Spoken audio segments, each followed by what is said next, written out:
हरि ओम रत्ने कल्पितमासनं हिमजले स्नानं च दिव्याम्बरं नानारत्नविभूषितं मृगमदामोदान्वितं चन्दनं जाति चम्पकबिल्वपत्रसहितं पुष्पं च धूपं तथा दीपं देवदयानिधे पशुपते हृत्कल्पितं गृह्यताम् सौवर्णे मणिखण्डरत्नरचिते पात्रे धृतं पायसं भक्ष्यं पञ्चविधं पयोदधियुतं ब्रह्माफलं पानसं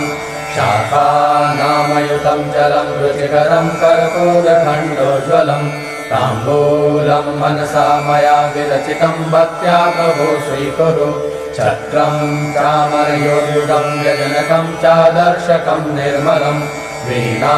वेणुमृदङ्गकाहलकलागीतं च नृत्यं तथा साष्टाङ्गप्रणतिस्तुतिर्बहुविधा ये तत्समस्तं मया सङ्कल्पेन समर्पितं तव विभो पूजां गृहाण प्रभु आत्मा त्वं गिरिजामते सहचरा प्राणः शरीरं गृहं पूजा ते विषयोपभोगरचना निद्रा समाधिस्थितिः सञ्चारः पदयोः प्रदक्षिणविधिः स्तोत्राणि सर्वा गिरो यद्यत् कर्म करोमि तत्तदखिलं तादातवाराधनं यश्चैवं हरिपूजनं प्रतिदिनं यो वा त्रिसन्ध्या पठेत् यो वा श्लोकचतुष्टयं च नियतं पूजा हरे मानसं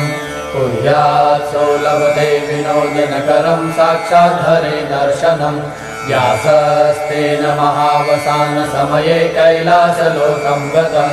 हरि ओं करचरणकृतं वा कायजं कर्मजं वा श्रवणनयनजं वा मानसं वापराधं विहितम् अविहितं वा सर्वमेतत् क्षमस्व जय जय करुणाब्धे श्री महादेव शंभो जय जय करुणाब्धे श्री महादेव शंभो।